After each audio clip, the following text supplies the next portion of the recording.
Good morning, good evening, good afternoon. This is Matt from the Aviation RC Noob podcast. Welcome. You've hit another episode that we'll get into in just a minute. This announcement is to identify that this conversation that we had with Joshua Finn is a very long and interesting conversation, and it went over 3 hours. So we are going to break this into two parts. You're about to listen to part one, and in a week we'll release part two. So without further ado, let's get into part one. I hope you enjoyed as much as we had enjoyed having the conversation. But yeah, so Matt, as you're posting pictures here on our little chat here, you threw up a picture of the R3, and this is almost like a pet peeve of mine, because I've heard of so many people talk about the R3 being the ultimate GB and the final development and the greatest that they ever built. The R3 never existed in real life. But before I built this airplane, the largest wingspan model airplane I had personally built was in the 75-inch wingspan range. So this was a pretty big leap for me. Yeah, a significant departure from all that you've known. Yes. Good news.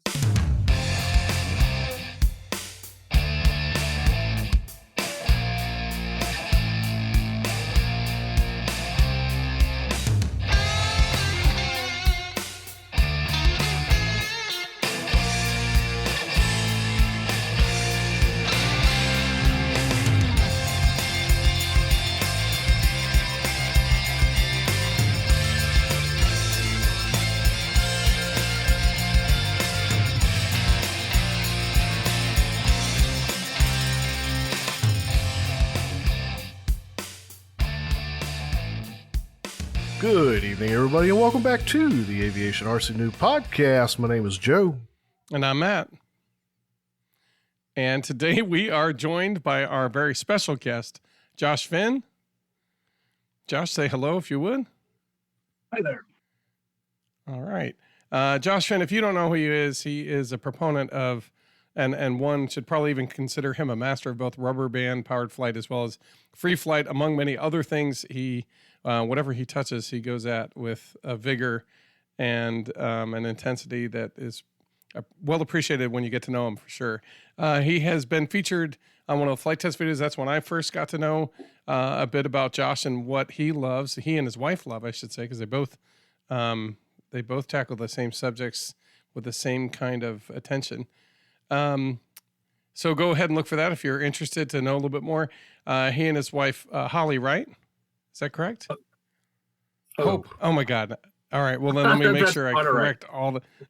And sorry, Hope. Anyway, so his wife, Hope, are award-winning competitors in the FAI competitions, and that is what does FAI stand for? FAI is a French acronym for Fédération Aviation Internationale. Okay.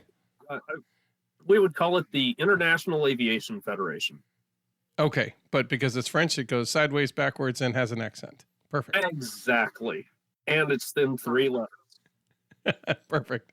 Okay.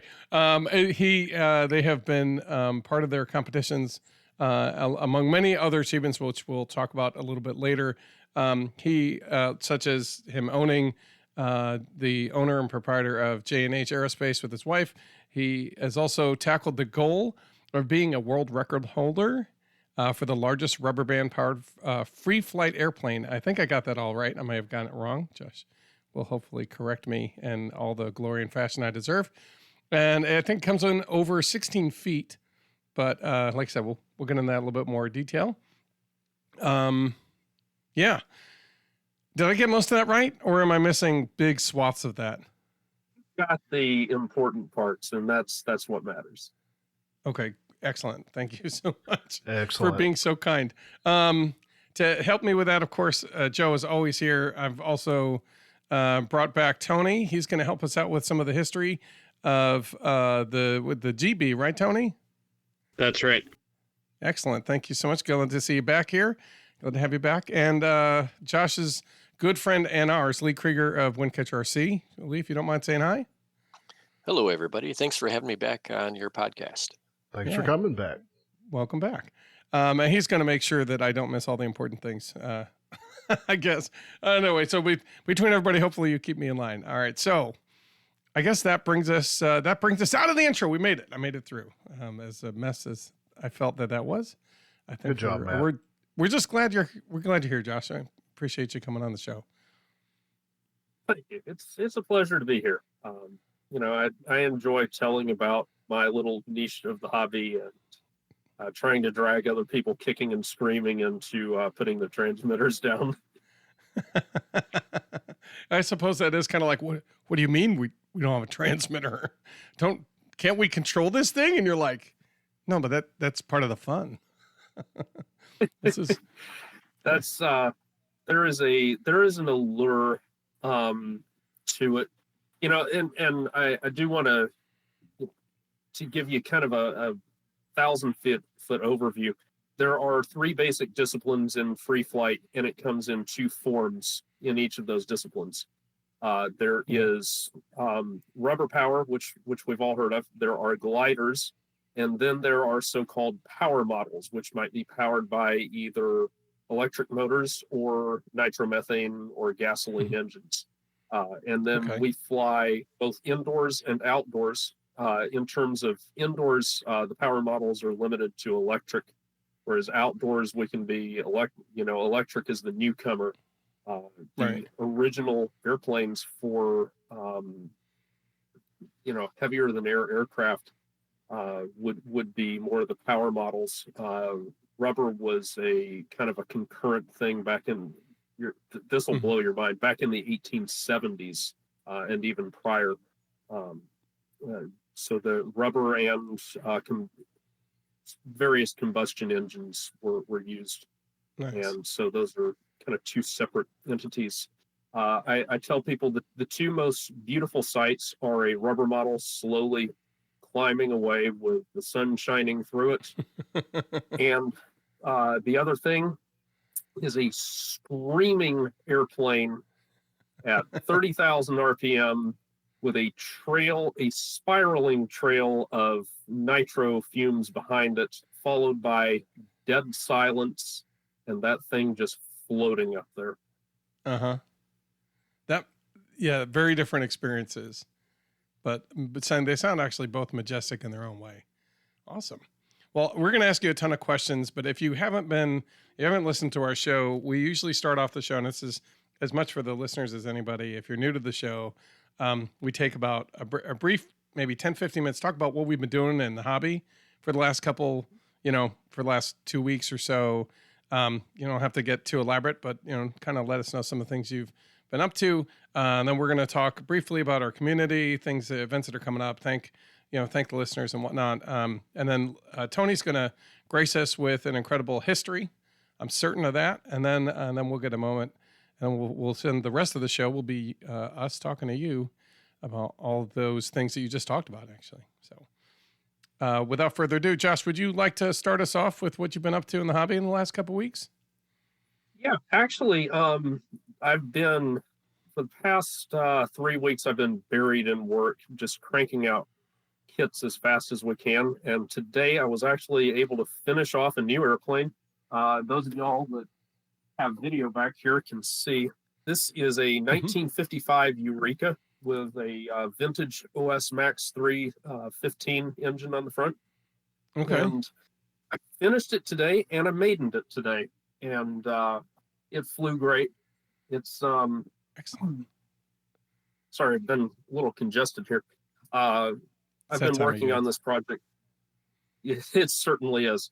I've been working on that airplane for I don't know, I guess about 6 weeks now, and it's one that I was asked actually to draft up, and I was a little skeptical of it at first, but it's kind of the traditional British free flight power model style, and moves out very quickly. Fun airplane to build. It's not overly complex, and it looks really good in the air. Is that a straight like no dihedral airfoil in the center, and then 2 outer strong dihedral panels on the outside of that? Has, Oh, it's a let's slight. see here. Okay. It's a slight dihedral in the center, and then much more aggressive out at the tips. So it's meant to approximate an elliptical dihedral with as few breaks as possible. And there are aerodynamic reasons for that. It gets complicated quickly, but think elliptical lift distribution, and that's kind of where you're headed. It's one of those things. Everything on this airplane probably does more than 2 things at once. So in the case of that, the dihedral, you get the elliptical lift distribution. You also get the roll stability from it. Yeah, because it wants to return to level flight. It helps return it to level flight, which is excellent. And it also, since this is a fast airplane on the way up, it helps it to roll correctly. The best description I can say is think of the flight pattern on the way up as being the red stripe on a barber pole. Okay. If you've ever seen that, that's kind of the pattern these follow. Interesting. I don't think I would have expected that. Excellent. It's really cool. It's a good looking plane. Well, thank you. I was able to get some good covering material, and if you don't look too closely, you don't see too many of my imperfections on it. And there are several. We know how you feel. It's a good 10-foot plane. Yeah, is it? Yeah, nice. Good one. Okay, so is there anything else, or has that been pretty much, like you said, you've been working mostly with catching up on orders and taking care of that? Yeah. Okay. I think that.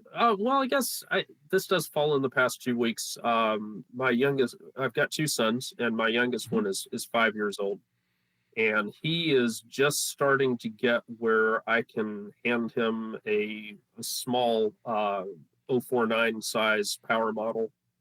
And he can start it up and launch it on his own. Oh, cool. That is what. That's a dad's dream right there. Listening to him giggle as that thing zips away, and the excitement in him seeing that thing flying around. And I tell you, that's there's nothing like there's no other feeling like that.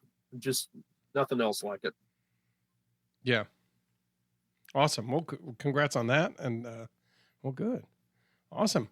Well, I guess why don't we move on?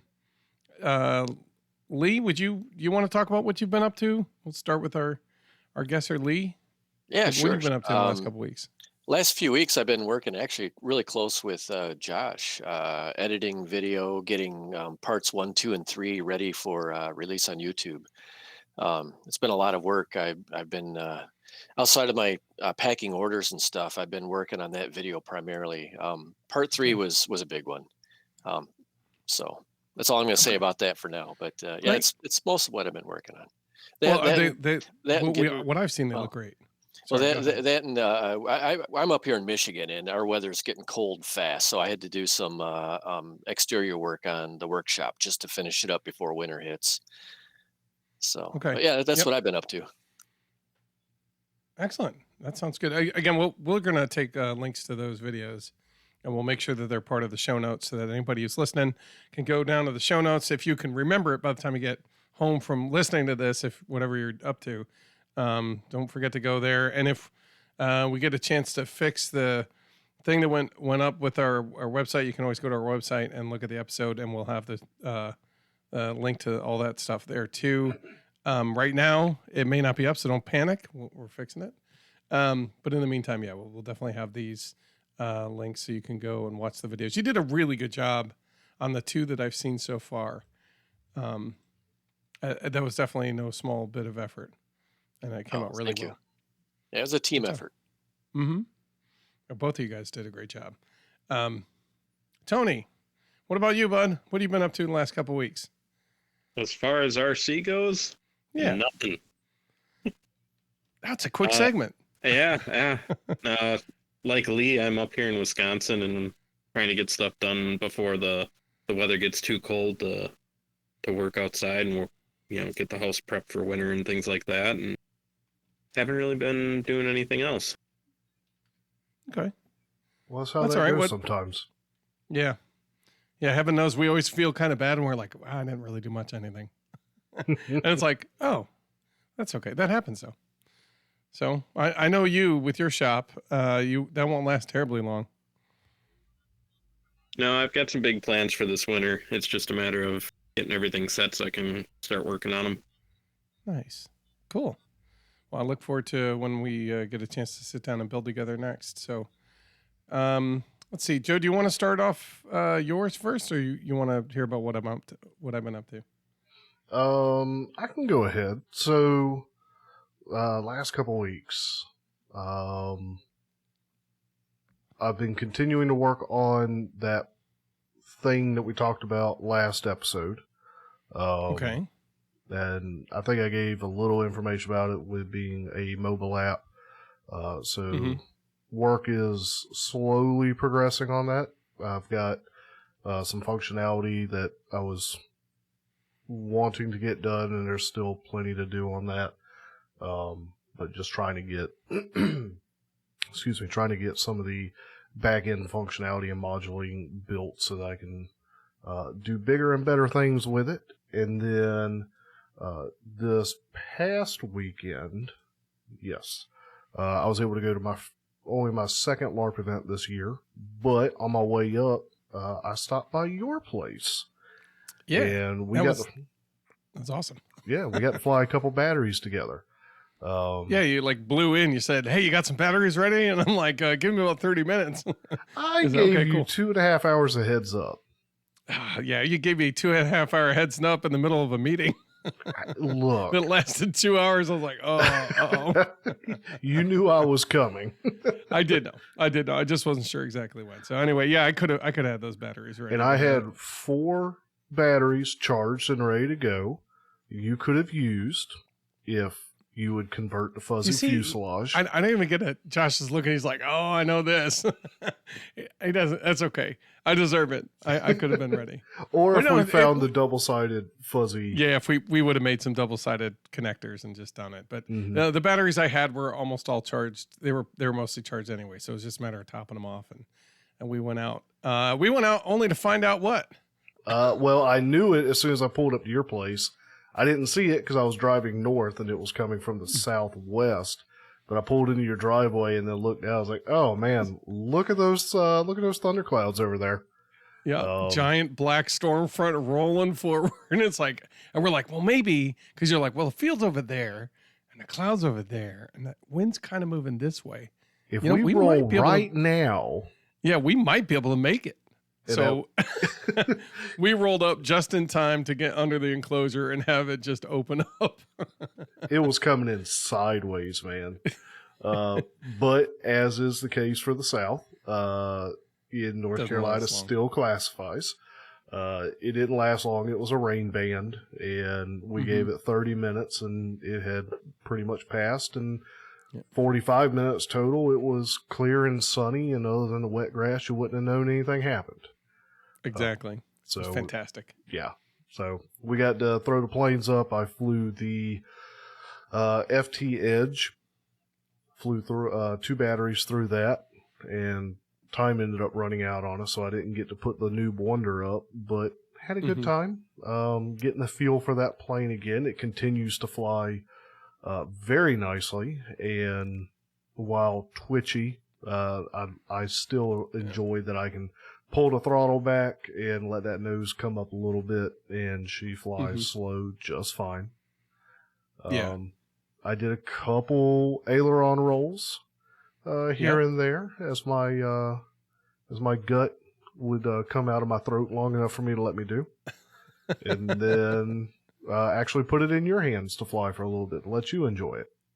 It's so funny because I'm sitting there hot dogging my own plane that I'm supposed to be having ready to hand off to somebody, and I'm like, "Oh, it'll be fine," and you're like, "I don't know," and I'm sitting there, 20 feet from the ground doing these maneuvers that I shouldn't be doing, and then you hand me your plane, and I'm like, "Oh, I get way up high, and I like take it real gentle. I'm like, "Oh, I don't want to ruin your plane," because it flies really well, and I can see your you're gaining a lot of confidence in what it can do and what you can do with it.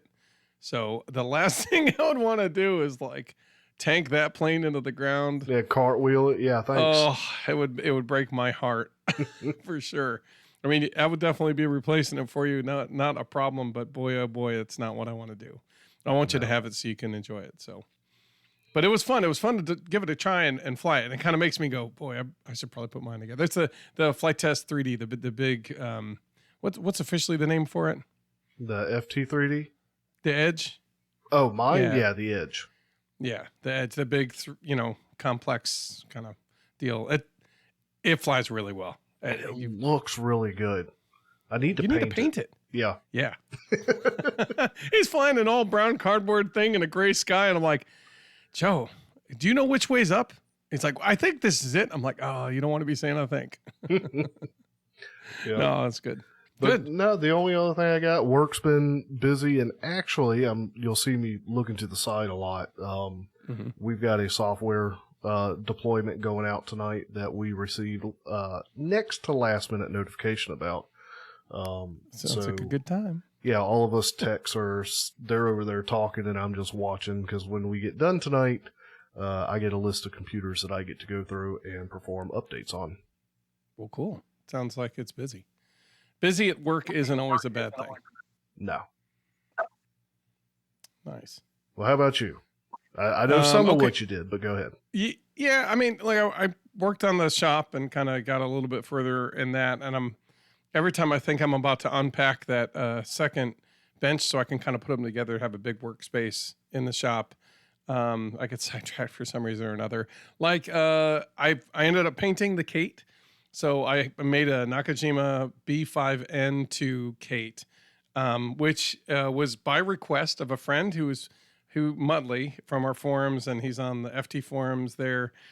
He's put together an anti-aircraft gun, like full size, sit in it, crank the wheels to get it, and it shoots ice balls. Now, I urge you, if you want to know more, look that up on the Flight Test forums. Check this thing out. It's really cool. He was cruising up to see his folks in Virginia. He's from Florida, so we're like right at that great 8-hour, 10-hour stopping point. Mm-hmm. So he stopped in, and we were just talking about a bunch of different. I'm like, hey, why don't we? So when we went, when Joe came up, it was painted. I had put all the different stuff on, all the markers on it, and it's like, okay, this looks perfect. I had kind of makeshift landing gear. And then we, when we got a chance to fly it, I was just double checking. It flew so good. It looked good. And it looked good. Yeah, it looked so good in the sky. It made me really happy. It was one of those, like, finally, okay, that's a project I can be really proud of. The pictures look great. It flies exactly kind of the way I wanted. We had a design criteria of big, visually in the sky, and slow, so that you could have a chance to hit it with the A gun. Because we weren't really sure how fast it'd kind of rotate, how well you'd be able to track it. And then it had to be acrobatic enough to be able to kind of turn it around real quick and give it another pass in front of the A gun, right? There was no turning that plane around real quick. What are you talking about? No, with the rudder, yeah. Okay, well, I don't use rudder much. I could hammerhead it really good, bring it up, let it drop, come around. No. The ailerons were very slow to respond. And I don't know if I just didn't have the throws high enough or what, but the tail was responsive, is all I got to say. So imagine if you had a glider that was really responsive. That's kind of what I had a little bit of roll control along with it, Anyway, so of roll control, it was great. So when we handed it over, that's what Joe noted, apparently. Yeah, the first thing I did was trying to get her to turn. It was just throwing the stick all the way to the side to get her to do something. I was like, good night. She chonky. It feels like it. Sure does feel like it.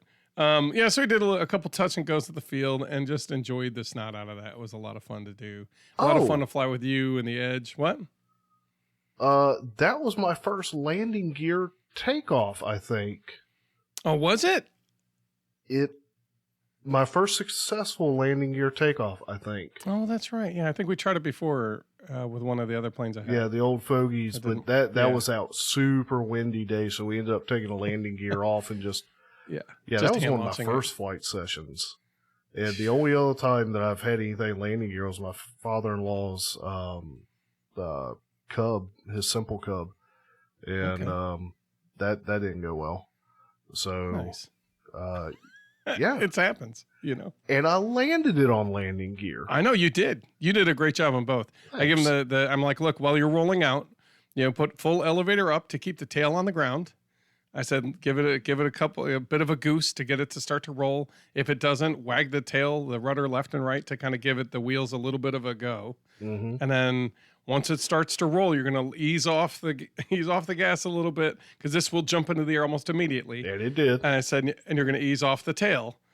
And then it'll climb, you know, it'll go off perfect. I said, but if you don't do that, it's just going to nose straight over, you know? Mm-hmm. And it could be that I put the wheels a little bit too close to the CG, but I think it ended up working out pretty good. Well, You landed it. It lands really well. Yeah. So once she gets going, it goes pretty well on the wheels. And yeah, as I recall, she landed really nicely. Yeah. She does want to, she's almost like a World War I plane trying to tip over, but, yeah. And then, so after all that, we, you know, able to put it all away in one piece, which was wonderful. And then when Muttley got there, he got there late that night, and then we looked at it in the morning. We put like I had landing gear that I was building. So we officially put that landing gear in and glued it in place, and it's scale landing gear. It's in the right location, which is a wide stance, by the way.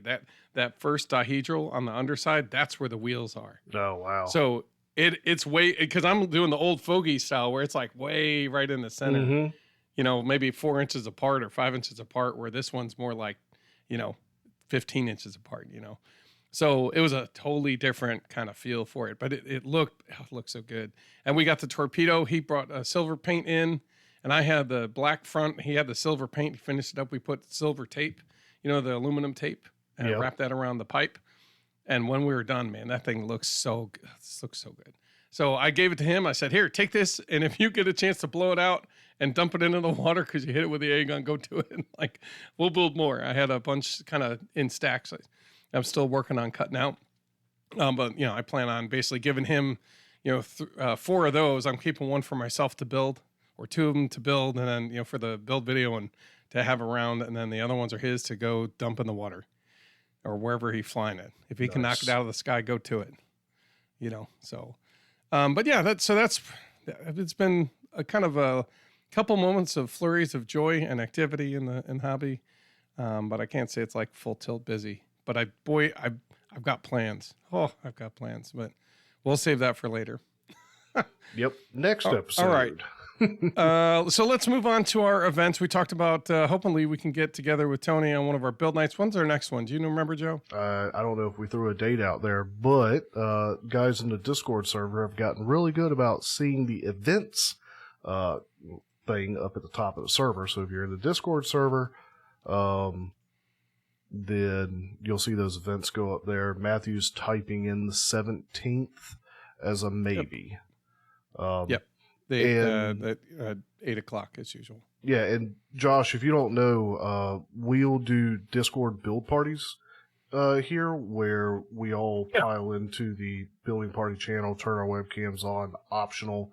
But we're just hanging out, building, talking. Some guys just come and hang out and don't even build anything. So you are welcome to join anytime we're doing one of those. I might have to do that sometime. There you go. Yeah. We started it when COVID kind of broke, or we tested out a little bit before, and then COVID broke, and I'm like, that's what's off. We're not meeting up with people and talking about the hobby. And if you're like most people, your spouse or your family is tired of hearing about it already. So you don't have an opportunity. You might have an opportunity, Josh. but not Josh. Josh is the lucky one. He's got a whole family who's like, yeah, let's talk more. Whereas the rest of us are like, oh my gosh, Dad, would you please? Mm-hmm. Like, we're trying to eat. You know? So this is a good opportunity to have us all talk some shop and get some of that out of us, so we don't have to annoy our families with it. And then, as always, just to close out the community section, we want to thank our patrons who continue to support us and help keep the lights on. I kind of meant to go over it a brief second. Okay. The website is currently offline, so I'm working to get that back.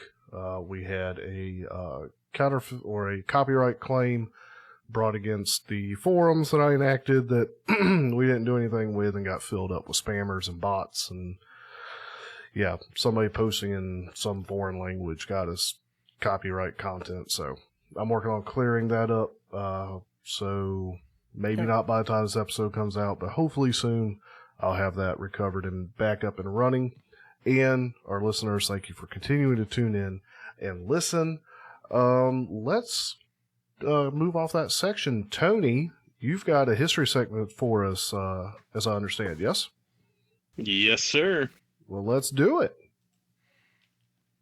What's it on today? Well, I thought I'd cover the Granville brothers and their GB racers. Oh, the GB. Now, that's that little snub-nosed tiny wing thing, right?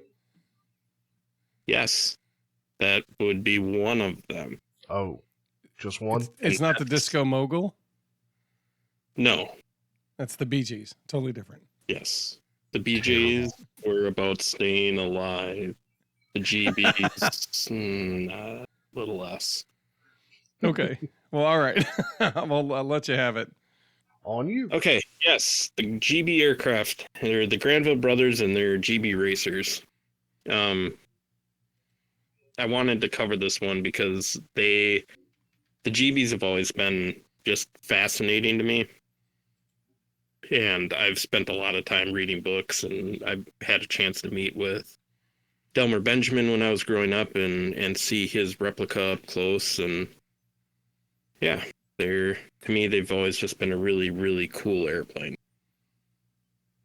But a lot of people don't realize that there was more to the Granville brothers and the GB than just everybody thinks of the red and white GB R2 that they've seen at air shows or that they've seen pictures of. But the Granville brothers built several airplanes. And they kind of had a checkered history. And I think that's why everybody always thinks of the racers, because those are the ones that had the notable history. Okay. So, well, tell us more about it, because I'm only, like everybody, familiar with the racers. Yeah, I was going to say, everybody thinks of the red and white one, which is a GBR2, but that was actually one of the last ones they built. The Granvilles were a group of brothers that started actually into aviation maintenance prior to building their race aircraft. They located in Springfield, Massachusetts, because they were able to get some investors there, actually. And after fixing airplanes for a while, the eldest brother had an idea to build an airplane with some improvements to it to make it easier to maintain and repair. That airplane, which is called the Model P, was a 2-seat biplane. And it actually had some really unique design features to it, like, if you think of the late 20s, early 30s, well, at this point, it would have been the late 20s still, a lot of people have never been in the air. They've never flown. So anybody that decided to learn to fly, a lot of times in that first flight, they would freeze up on the stick. And if you think of like a 2-seat biplane sitting one in front of the other, if the front guy is petrified and afraid and locks his arms, the instructor can't move the stick anymore. And that's really bad. Yeah, exactly. So their biplane actually featured a breakaway control stick where the instructor could do a twist and release the student's controls so that he could override them. Oh.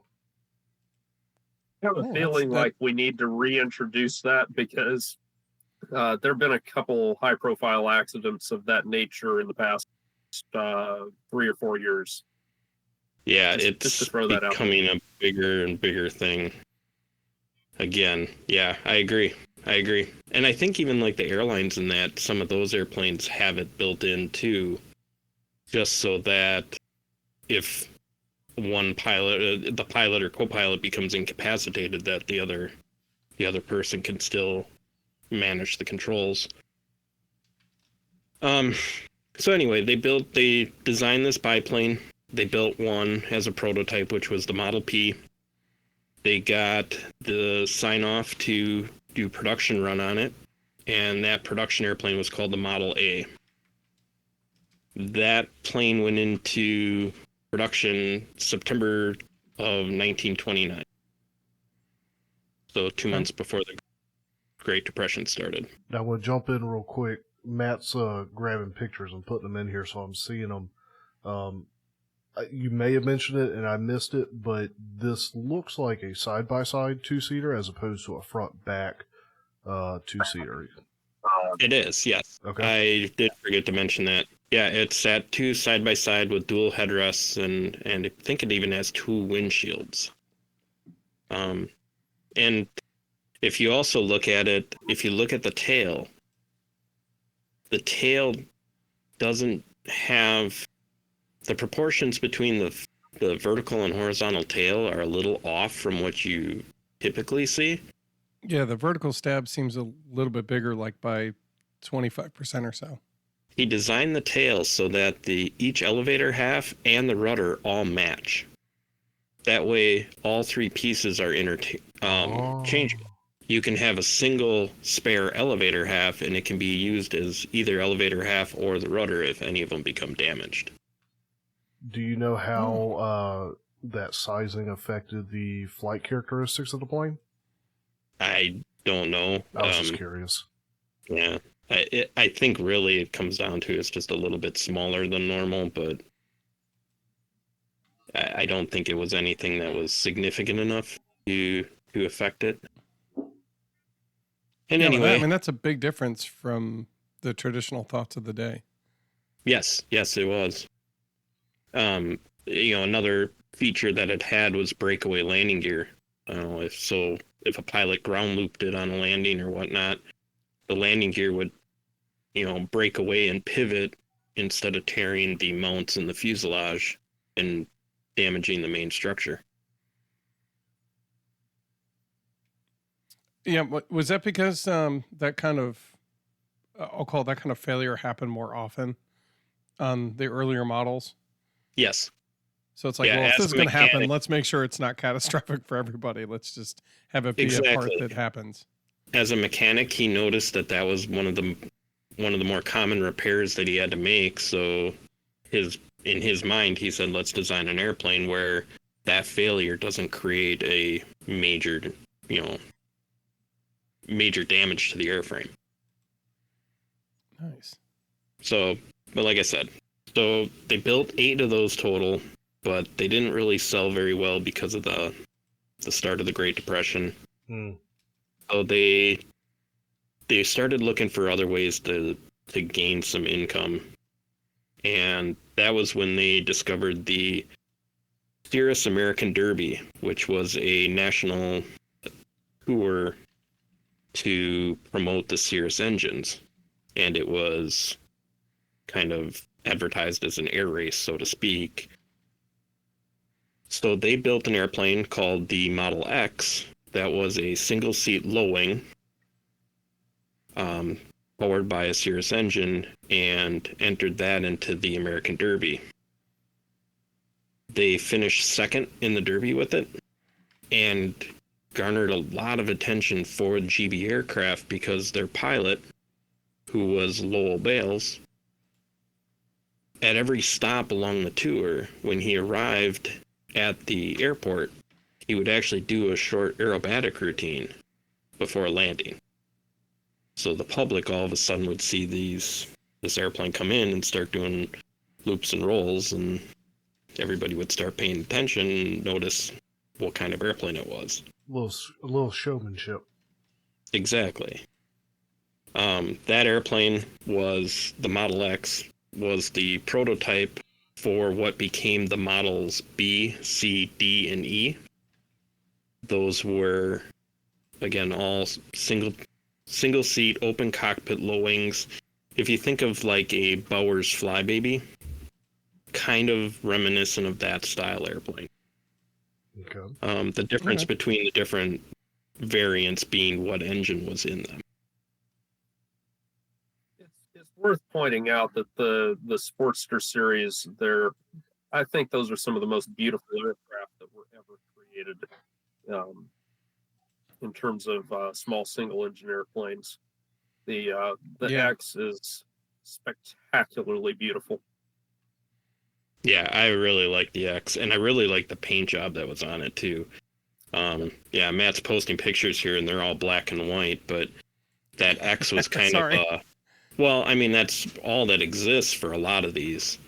That X is kind of a creamy white with black scallops, and when they raced it, it had an orange circle that they painted on the back of the fuselage with the racing number in it. Yep. Yeah, there you go. So yeah, to me that's it's that traditional 1930s low-wing look. It's got the right look to it. And if you look, like Joe mentioned about the fat stubby GBs, if you look at the Sportsters, they're not that. Their proportions are very standard. Yeah. Yeah, which is a breakaway from the R1 that everybody knows. Right. Or I should say the R1 broke away from tradition. That's probably the proper way to put that. True. Well, and again, they built the Model X to be in the American Derby, but the idea behind it was to then roll it into a production aircraft. So they wanted an airplane that would fly well enough that, the sport pilot could buy it and be safe flying it. Yeah. So they took this design, they actually built a slightly larger version of this called the Y, and that was, again, very similar proportions, but it was a two-seater in lieu of the single seat. And they entered these aircraft in the national air races and actually did fairly well with them, considering that they weren't necessarily purpose-built race planes. So that gave them the idea to go after the big prize. And they had an engineer on hand, or on staff, named Bob Hall, who led the development of their first race aircraft, which became the Model Z. The Model Z is the first one you could describe as being short and stubby. Though, if you compare it to the later ones, the R1 and R2, it still is quite typical in its layout. It just happens to have a big engine on it, so its fuselage is quite round. Yeah, like the model, if you look at the Model X is very thin, but the same kind of height as the other ones. But when you get into the Model Z, we'll call it circles out. Yes.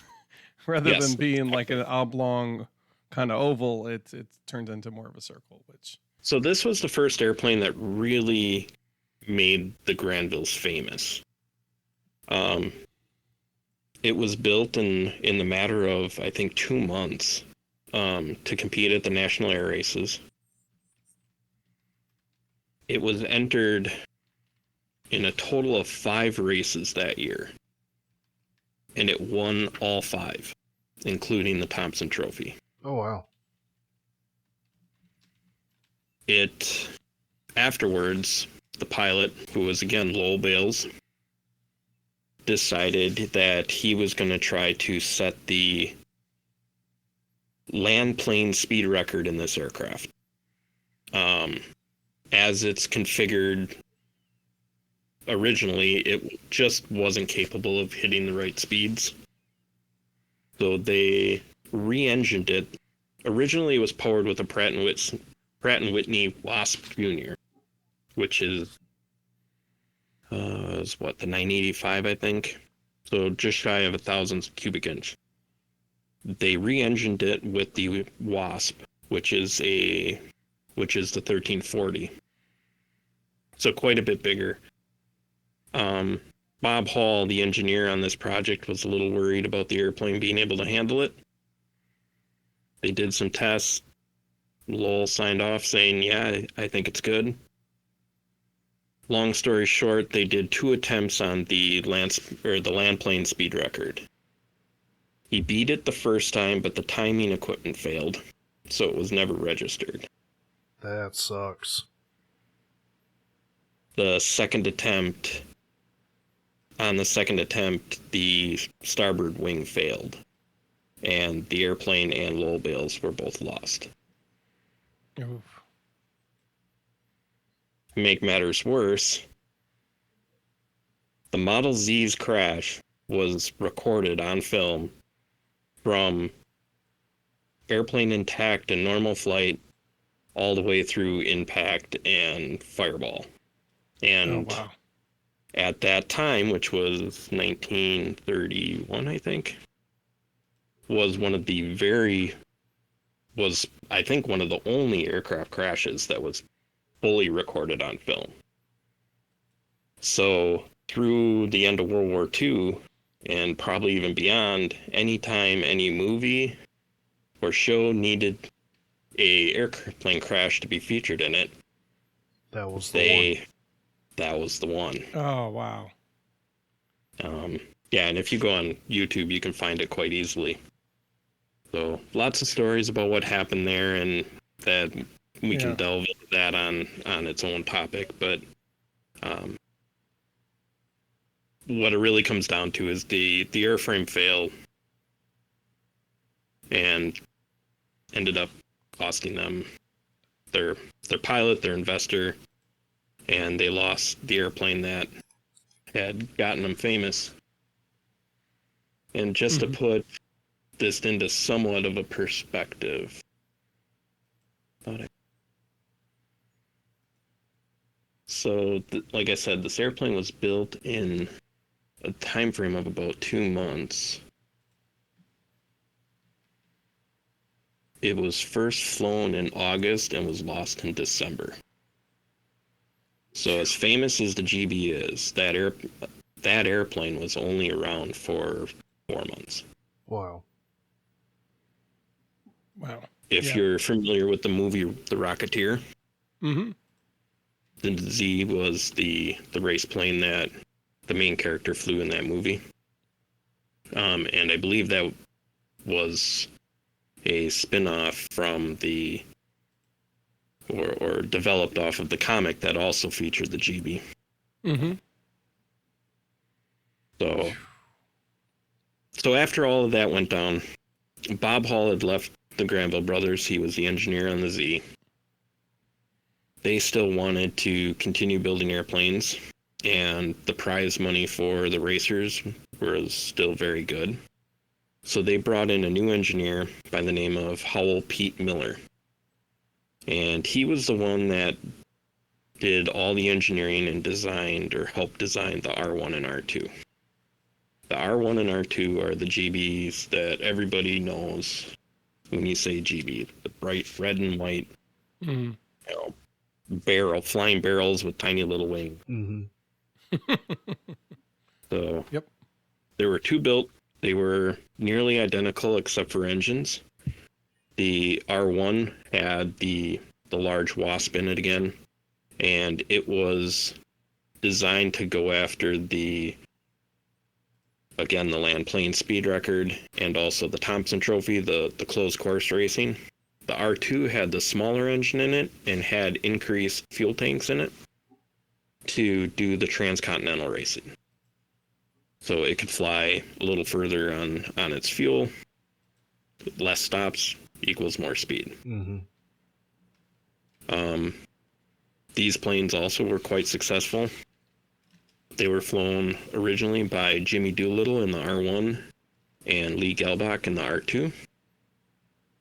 Jimmy Doolittle won the Thompson Trophy race that year in the R1, and I believe he set a speed record as well with it. The R2 finished, I think, 4th in the Bendix due to a mechanical failure. Yeah, he had an oil system problem that took him out on one of the legs. So he finished 4th, but still a good showing on that. Yeah, it's not bad. They flew him for a couple races, then they stepped away. Jimmy Doolittle even citing that he felt that he had used a fair portion of his worldly luck flying the GBs. Loved it. It was a great race airplane, but he also compared it to trying to balance a pencil on the end of your finger. That it was very unstable. You couldn't let go of the stick. And if you read Delmer Benjamin's anything that he's written about flying the replica, he describes the same thing. In one of his cross-country flights, he even tested it by, he's like, he loosened his grip on the stick and he pulled his feet off the pedals. And he said within about 10 to 15 seconds, the tail was banging back and forth so hard that he was bouncing off the longerons on the side of the canopy. And fighting to get it back under control. It just, the plane was not inherently stable, but it was very fast. Jeez. So with their 2-star pilots out, the R1 and R2 ended up going through 5 other pilots afterwards. They were crashed a total of 5 times. And in 2 of those crashes, the pilots perished. So none of those crashes were really... Who just posted that? Matt, we will get back to that one. I'm just posting pictures along with, and I'm trying to get them as you go, but I saw one I couldn't avoid posting. Yeah, you're jumping ahead of me on that one. Sorry about that. Get to it. No, that's all right. Get back at it. You're fine. You're doing good. Didn't mean to distract you. Pardon me. Like I said, I have a love affair with these airplanes, and that one I see why. This has all the things. It's also not real.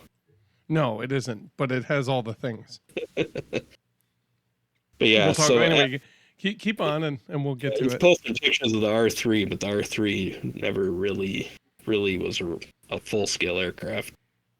I noticed here. I'm disappointed. Yeah. Yeah. but let's talk about why, right? Yeah. So the R1 and R2, they were crashed in their original formats. They were rebuilt using parts several times in several different configurations, so to speak.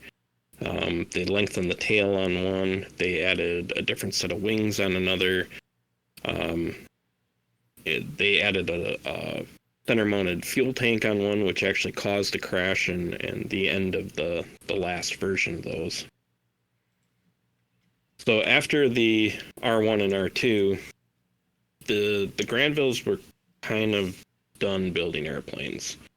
They had done this for a number of years. It had the Great Depression had kind of taken its toll on them. The eldest brother took off in one of the Sportsters to go deliver it to a customer. He had a landing accident in it that unfortunately took his life. And with him out of the picture, the leadership in the brothers to build kind of started to wane. Mm-hmm.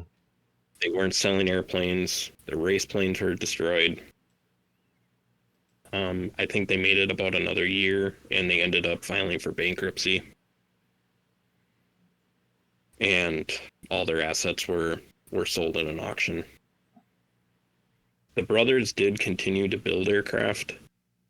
Afterwards, they had a partially built airplane started that they finished up for. It was actually finished for Jackie Cochran, and that was the QED. It was a larger version of the kind of on the same theme of like the R1, R2, but it was built for long distance racing. Jackie wanted to compete in the McRobertson race, which is over in Europe. So they finished that up for her. Didn't really go well for her over there. They had troubles getting the aircraft cleared to be able to fly. After that, it was sold to a pilot down in Brazil who competed and did some racing with it down there and ended up crashing it, I believe, into a river. He, again, to build on the GB legacy, he perished in that crash, but they were actually able to recover that aircraft, and that aircraft still exists in a museum down there and is one of 2 original GBs that still exist. Mm-hmm. They had plans for other aircraft. There was one they called the Sixer, which was a 6-place airplane. The intentions to go after more of like the commercial, side of aviation. That never really came to be. There were drawings that have been found. Actually, I discovered them recently, but I don't know when they were discovered by others, for one called the GB Conqueror, which was to use a Curtiss-Wright Conqueror engine, which was, I believe, developed right at the beginning of World War II.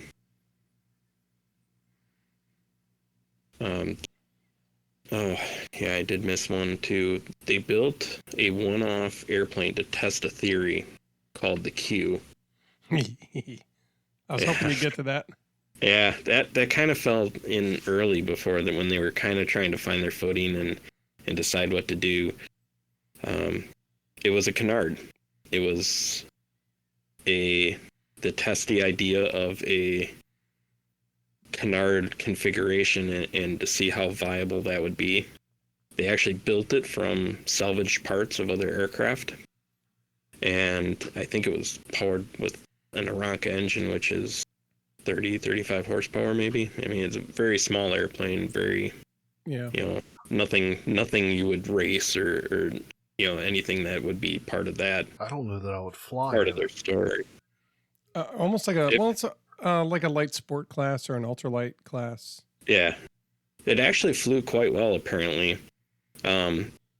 It did end up crashing because one of the brothers got it into a spin and was not able to recover it. No fatality there or anything, but that was more of a proof of concept more than anything else. But that one they nicknamed the Ascender, or as they pronounced it, the Ascender. Oh boy. Well, I mean, it does look like if you took what is it, I'm trying to think of the name of the thing, and of course I can't because I got it in my head. One of the trainer planes. Gosh,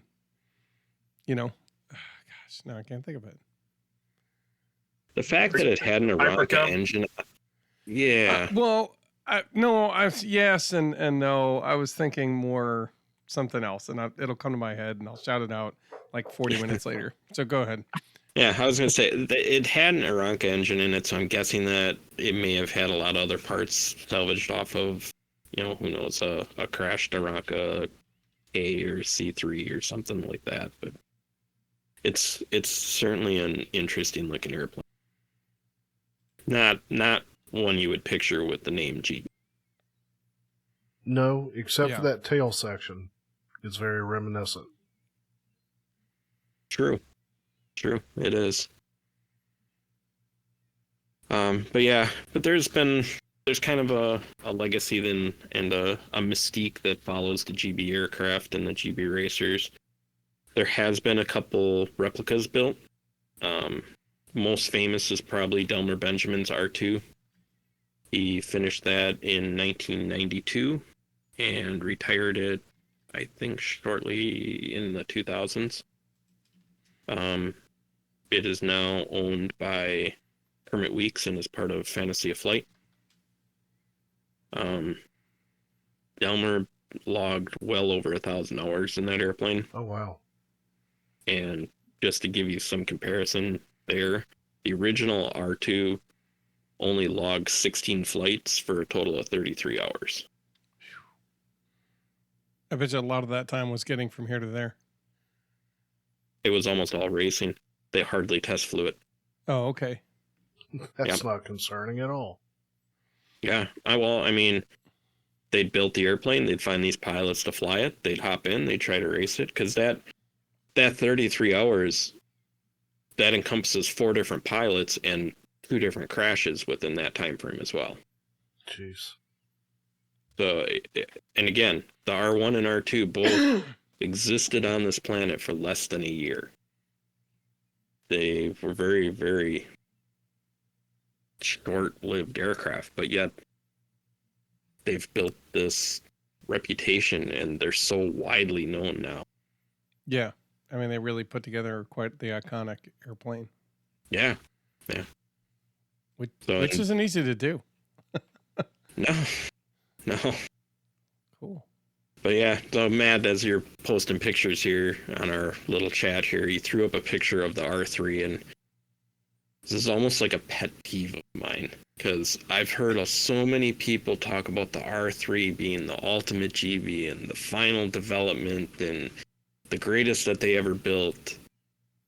The R3 was a creation by, I'm going to butcher his name, Mirko Pakoria. He is the man behind Aircraft Design Studio. So Okay. he is the one that's done paint jobs on a lot of the airshow aircraft. He designed a number of RC airplanes, including like the E-Flight Commander is one of his designs. The R3 never existed in real life. Were there at least plans or thoughts about it, or is this... No, it's a complete fantasy. It was his own creation. Okay. Well, It's there's beautiful. rumors that there might be full-size plans and this or that, but yeah, again, they're rumors, and people have obviously built RC models, and they must fly pretty interestingly.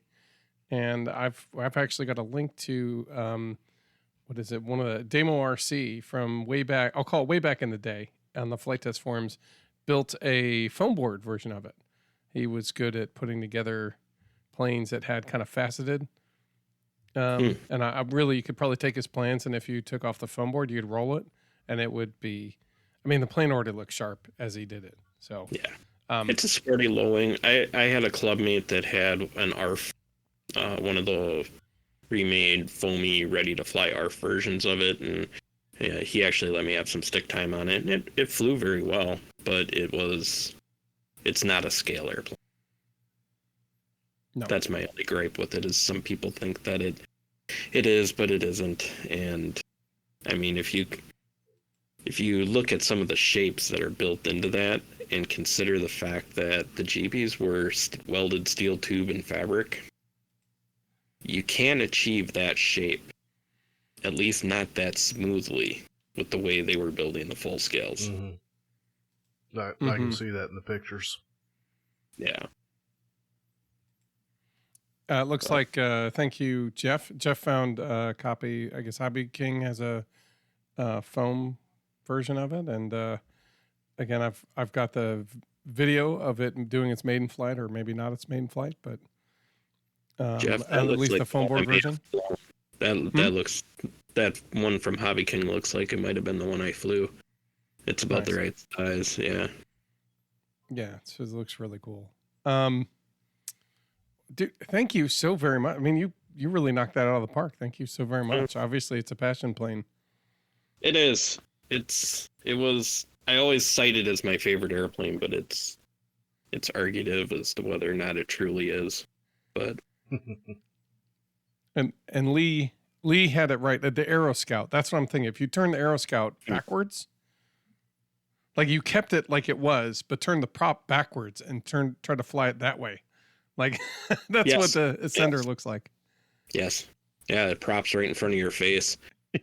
You sit underneath the wing and the prop's right in front of your face, and you got the stabilizer out in front of you. It's an awkward airplane. I've actually seen videos of some RC models of it too, and Yeah, I mean it seems to fly okay, but yeah, it's a weird bird. I imagine much like many successful canards, the tendency is that they fly pretty well. I guess until they don't, right? But yeah, I guess I'm the looking. idea behind a canard, and I'm not an aviation engineer or anything like that, but my understanding of it was the idea behind a canard is it can't stall. Right. Since the forward wing will stall before the main wing. Once it stalls, the nose drops, you regain the speed. Literally, exactly. It can't stall and brake or spin like a normal airplane.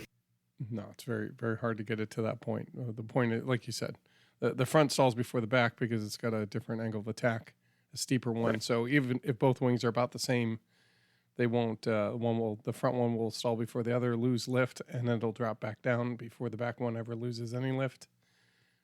So you'll always kind of be safe, except when you're trying to do a loop or something like that, where you kind of get maybe halfway around and things happen. I could see where that might get you in trouble, but I guess that gets you in trouble almost anywhere, right? That's very if that's true. what you're trying. It's worth considering, most of the early successful powered airplanes were canards. And we can get into that later when we get into free flight, but there is a very interesting reason for why canards were the early success in aviation. Cool. Well, good. Well, and just to put a pin on this too, the golden age of air racing, which is, the GB era, that led right into World War II, and a lot of World War II innovation can be traced back to what these Raj mechanics were building for these racers. I mentioned Bob Hall as the engineer originally for the Granville brothers. He was the one behind the Sportster design, the Senior Sportster, which was the Model Y 2-seater, and then finishing out his tenure there with designing the Z. Bob Hall went on to Grumman Aviation and was the design engineer or chief engineer for the development of the Wildcat, the Hellcat, the Bearcat, the Grumman Skyrocket, the Panther and Cougar. I mean, these are some of the most successful Navy fighters from the 1940s and 50s. He was still Grumman and leading the design teams when they were designing the Tomcat. So, that innovation and that design, that mentality can be traced from the F-14 all the way back to the GBs. And if you look at the especially the Wildcat and the Bearcat, if you look at those aircraft and compare it to the GBZ, you can see the design ties between them. Yeah. Now that you tell me that. Stubby wings, stubby fuselage. Yeah. Mm-hmm. Yeah, I can see it now. I didn't know that. Thanks. Nice. Well, I guess that covers our history. I do really, once again, like if we had a golf clap, we'd be playing it right now. No, really, thank you so much for putting that together. You really outdid yourself. Thank you. Any questions, guys? Or should we move on? I think you covered it really well. The motor you were speaking of in the original of these, is that Sears? S-E-A-R-S? Cirrus? Cirrus. C-I-R-R-U-S, like the clouds. Okay, Cirrus. Yep. There was a well-known manufacturer for aircraft engines back in the 30s. Okay. And today they make kind of modern private kind of jets, right? That's a different outfit of the same name. Yes. Same name. Okay, that explains it. It's not like you can coin the name Cirrus because it's just a cloud name. I mean, Yeah. I don't think they. I can't think of a lot of aircraft through like the World War II era that had them. So I'm gonna guess that they probably fizzled out through the end of the. I think they made it probably through the 30s, but probably through the 40s and 50s. I think they probably fizzled out or migrated to some other kind of industry. But I don't know. For sure. Inverted inline engine and those kind of Lycoming and Continental with the horizontally opposed engines kind of killed those. Nice. Okay. Well, Tony, Things I know nothing about. I appreciate you letting us in on. yeah, thank you so much for handling that and doing all that research. And you covered a wide swath with that. Like I said, a lot of people always associate the name with one particular aircraft, and I think it gets lost that there was a whole company there, and more to it than just a single airplane. Yeah, Definitely. Well, thank you for enlightening us on that. Because yes, I only ever thought of the stubby racer when I think of the GB. So, thank you. No problem. cool. All right. Well, let us, without further ado, let's reintroduce our guest. I don't know if we're going to do a full introduction, but Josh Finn, welcome to the podcast. It's officially your segment now. Now you're in the hot seat. It's official. Getting You warm in ready? here. Oh, I hope not. No, it'll be fine. Well, real quick About it. before we We'll get try to- into it, everybody good? Okay. Josh, you need to get a glass of water or anything? I'm good for now. I think I'm good. Okay. Okay. Excellent. Well, let's kick it off proper. Why don't you tell us about how you got into the hobby to begin with? All right. I've been around model airplanes most of my life, not in the way typical RC flyers are. That came much later. So I come from a flying family. My grandpa built Comet rubber-powered kits in the 1930s, and he loved airplanes. So when World War II came along, he was drafted into the Army. They sent him to North Africa. All I'll say about that is he was tending bombers that were flying bombing raids into Southern Europe. And I lived my entire life thinking that was just this grand adventure, because that's how he described it. And my grandma told me after he died, said, he confided in me one day that, he was on one of his jobs was to clean out those aircraft after they came back. And so, in spite of that, somehow it did not destroy his love of aviation, because coming out of World War II, he promptly got his pilot's license, became a commercial pilot. My dad came along a few years later, and so they went on flying vacations. My dad was coming into his early teens, right as the space race was really getting in gear. And so he did model airplanes, dabbled with Cox engines a little bit, and then got into rocketry.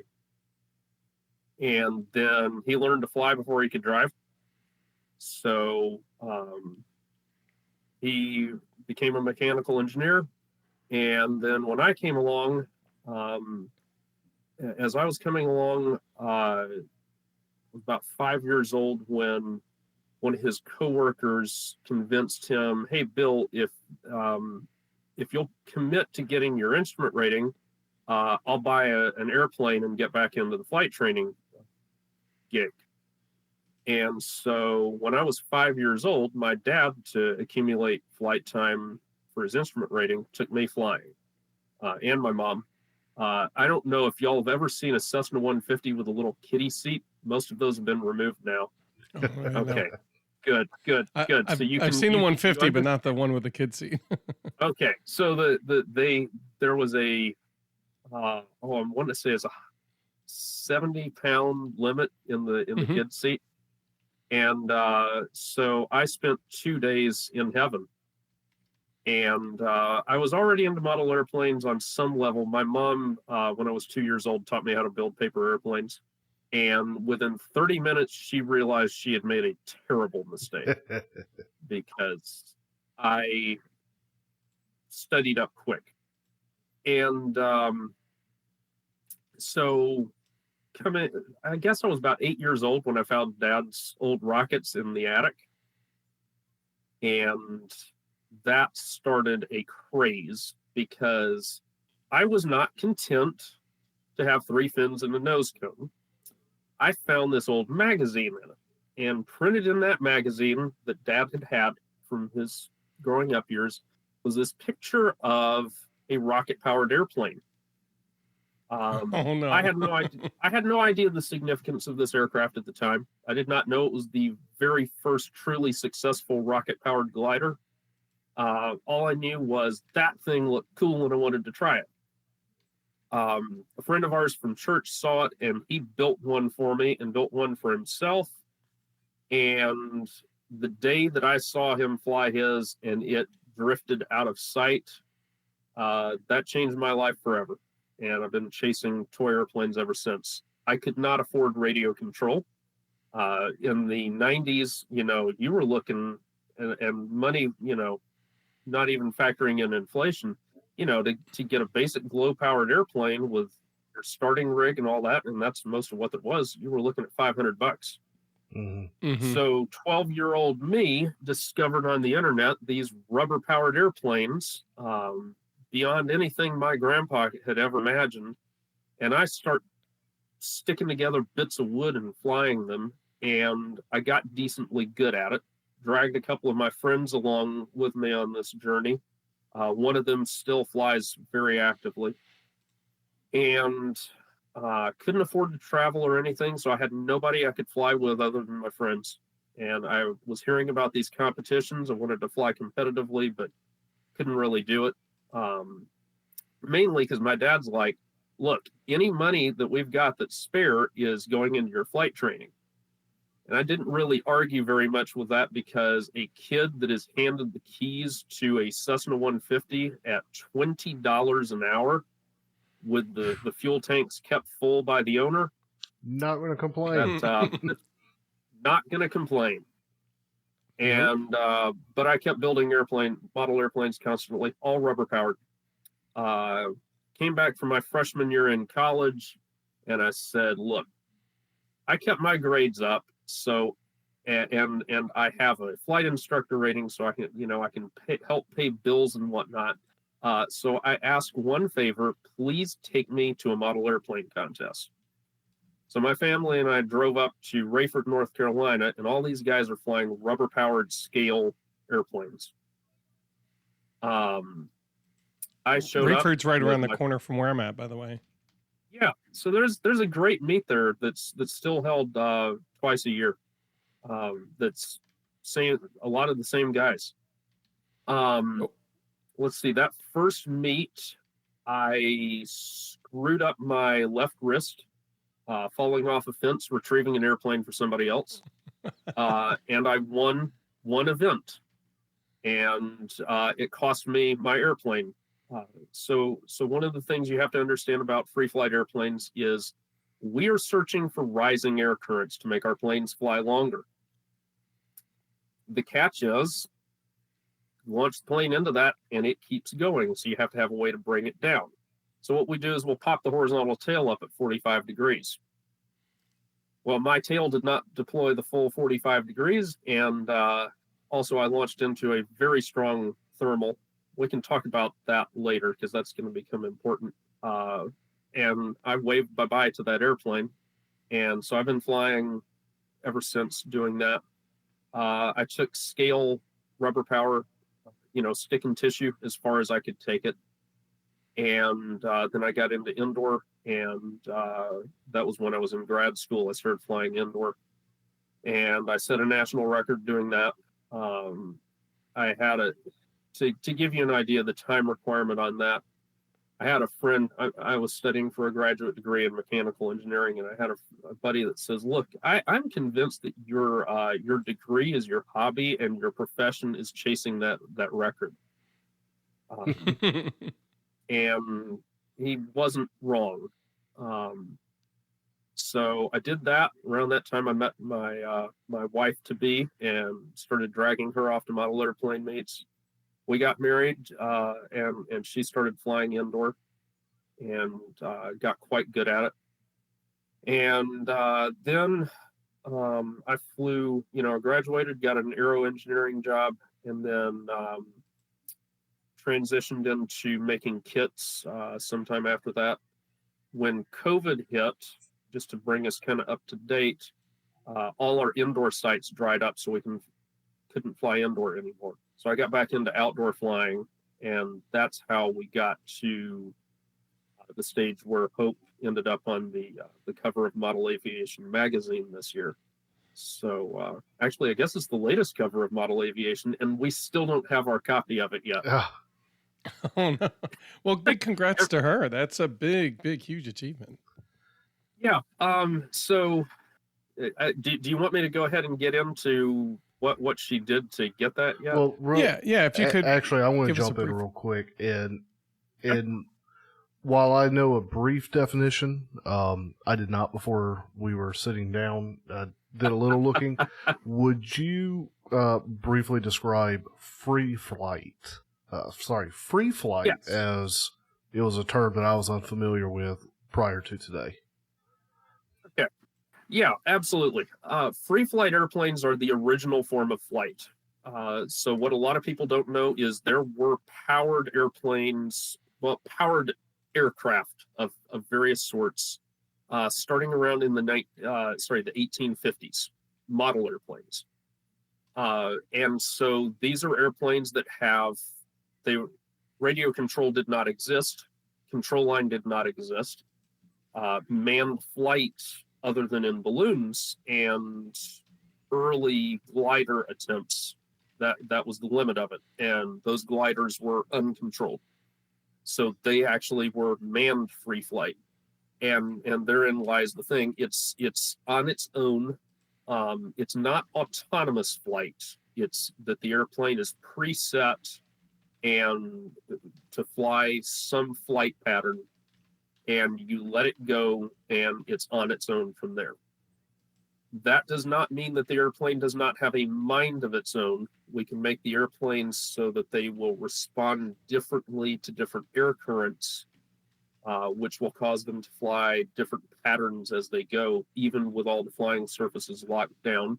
And we can fly some pre-programmed patterns, so you could have a multi-position horizontal tail, rudder, even sort of ailerons on a timer that would move the positions of those in flight.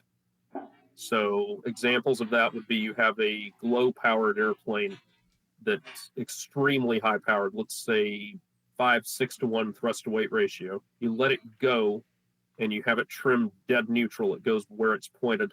When the engine cuts, the airplane decelerates, and you adjust this through timing.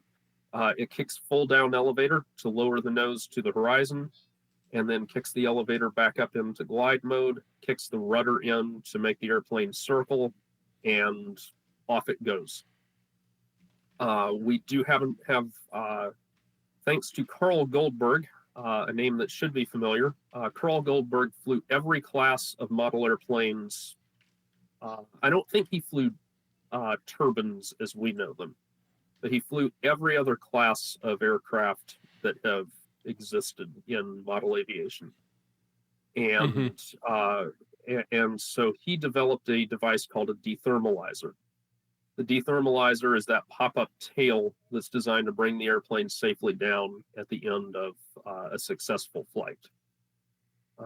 De-Thermalizers came in 1939, was when the push came for that, because at the World Championship that year, Richard Korda stepped out in the first flight slot for the day and launched his rubber-powered airplane off.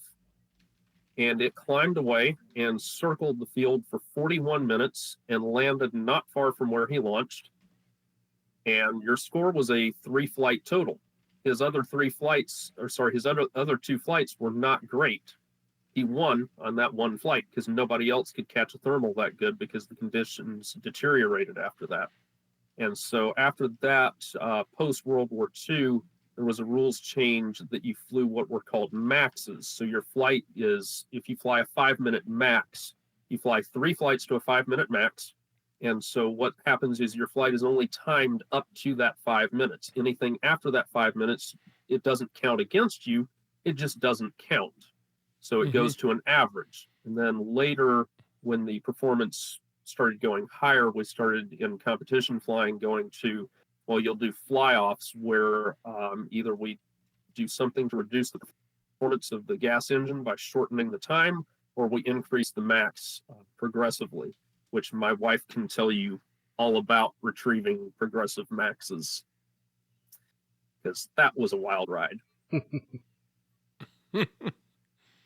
Well, I imagine, making a limit helped probably shorten the events as well, so that they could kind of, not be there all day waiting for to time the plane as it came down. You're like, okay, we have a lot more rounds to go. Like, we gotta wait, Yeah, and the format has changed somewhat now. We typically have, anybody can time your flight, so that has alleviated some of that pressure as well.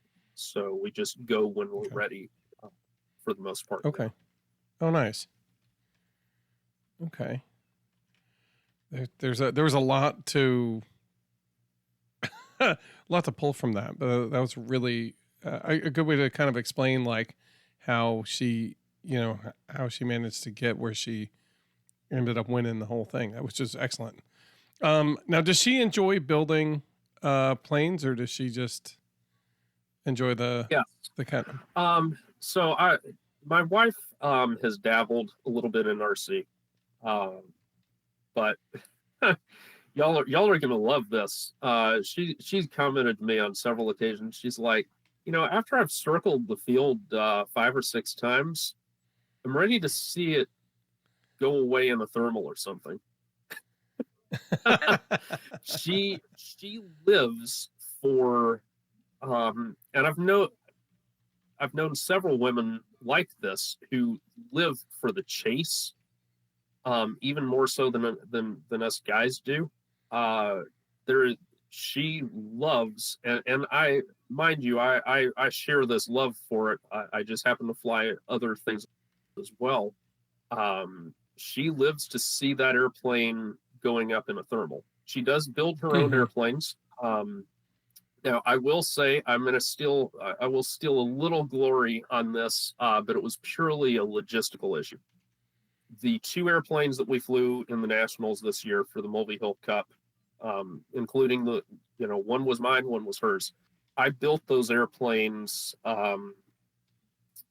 summer of last year, late summer of last year. Okay. And the reason I built them was she was too busy here in this shop shipping orders. And so I said, look, I have to build one of these airplanes to prototype it for the short kit that we're making for this airplane. So I'll build you one while I'm building mine. So what we did is I built the airplanes, and then I trimmed mine out and she trimmed hers out. And I used mine for a couple of video spots for some demos I did. Hers literally sat in its box from the time that she trimmed it out. I think it was like October of last year, until the Nationals. She pulled it out of the box, put it together, and off it went. I was not so lucky. We'll just leave it at that. But she held it together for the team. Awesome. That's really cool. All right, so I'm trying to think. We kind of went when you talked about your history. Went through a lot of the startup questions. Was great because now I got to catch up. I think what we'd love to do, because how about this? Let's see. Let's talk about your world record attempt and or success. I don't know if it's official yet or anything. But but I know. Let's talk about who egged who on. How did it come about? Give us some information on the craft, and then how did you go about trying to set this record? Actually, what I'd like to do is have Lee pop in here with, if you don't mind, Lee, if you could pop in with how you kind of kick-started this, and then I'll get how it kind of dovetailed in with what I was looking to do. Yeah, so I'm trying to remember how it all worked out. Sorry. So, hey, did you see that guy? Well, yeah, you could do better. Come on, Josh. How it went. It's sort of like that, yeah. I forgot the game. Who was it? Is it James Whomsley in the UK, right? Yes. Yeah. I watched. He started this ball of wax. Yeah. So he I can't even remember. He did a video on a multi-engine rubber band powered plane, and it was fairly large. And after I saw that, I was thinking, I know somebody who does rubber band powered, and I got a lot of carbon fiber, and let me see if he's interested in making something big. Right. And then of course, as you were doing that, I remember almost like right before you guys I heard a little bit about what was going on. I reached out to Lee. I'm like, hey, do you see that big, look like a toy plane? He's like, the thing's ginormous, from Thinkflight. I'm like, did you supply him with any of the carbon fiber and all this stuff? He's like, well, there's a funny story about all that. We might want to talk to Josh about this. I'm like, oh. So was it like when you saw that from Whomsley, were you like, yeah, I should be able to build a bigger one? Were you aiming for like world record breaking, or just like, yeah, it would be fun to build a bigger model than? So I wasn't thinking world record of size at the time. I had for many years wanted to build a very large rubber powered airplane. Bigger airplanes do fly better. And in free flight, before we get too deep, how big is a typical rubber powered airplane? Like in my mind, it's the little balsa thing in the bag next to the checkout counter at the hobby store, right? Like that's the rubber band powered plane. Now I know that there are bigger kits, and I know most of them tend to be maybe 2 feet on average. Maybe those are the bigger ones. In terms of what are we talking about? Yeah, in terms of practitioners of free flight, I'd say the average is in the 24 to 36 inch wingspan. For guys that fly stick and tissue scale, I'd say it drops down to 18 to 24 inches. For those of us that fly competitive rubber power, we're thinking novice size being 30-inch airplanes to get kids started, because it's a size that flies better. The bigger airplanes are easier to fly. The wood sizes are bigger, and so on. And then for our typical competition airplanes, if you get into that side of things, I'd say 36 up to 55 inches is typical. That's getting on the larger end of things. And about how big for guys that fly? Go ahead. No, and about how big was Whomsley's craft? I can't remember. Was it like about 1.5 meters or like 5 feet? No, his airplane was quite large. As I recall, it was 11 feet. Oh, wow. It was pretty substantial. Okay, thank you. I just want to kind of references. It was not at that time the largest rubber-powered airplane ever built. That successfully flew. So I have to come back to that, because that starts tying in. Okay, they're very good. We keep going. Again, I didn't mean to interrupt, but I wanted to kind of get us a reference. That's quite all right. I am one of these people that likes to just push the limits, and so I, like several others over the years, was taken with the concept of unlimited class rubber power. And so we have such a class, and it's it's a specialist class, because you go around to contests, and you got to have something else to do, because you only get one flight. That's why the class is called Dawn Unlimited. You get a 15-minute launch window at dawn, so that there are no thermals, hopefully, and so it's pure performance. And so the first one I built was about 35 inches. It was small, but it was light as well. The airframe was under 20 grams. So that's 2/3 of an ounce at 36-inch wingspan. It's pretty light. Whoa. Then I built one that was a little over 40 inches. And then I didn't really mess with unlimited anymore until 2020, when a friend of mine came along and says, look, our friend Bud has this really successful design. I want to build one, and if you'll make me parts, I'll get him to give us approval so you can kit it. And I was like, sure, Mike, that doesn't take much wood, and I should build another unlimited. So he and I both built unlimiteds, and that was the biggest. That to date was the largest rubber-powered airplane I built. It was a 68-inch wingspan. That sounds big. What really sounds big, though, is when you find out it had a 26-inch prop. Yeah, those things are incredibly large, and I'm like, what in the world? I'm assuming it's basically because the motor or the propeller only goes so fast. Rubber can only spin something so fast. So you're trying to grab as much it can go air as fast as you want. Okay. Well then, help us understand that. Yeah, so the rubber has to have something to kind of hold it back. All right, let's put this is the best example I can give to you.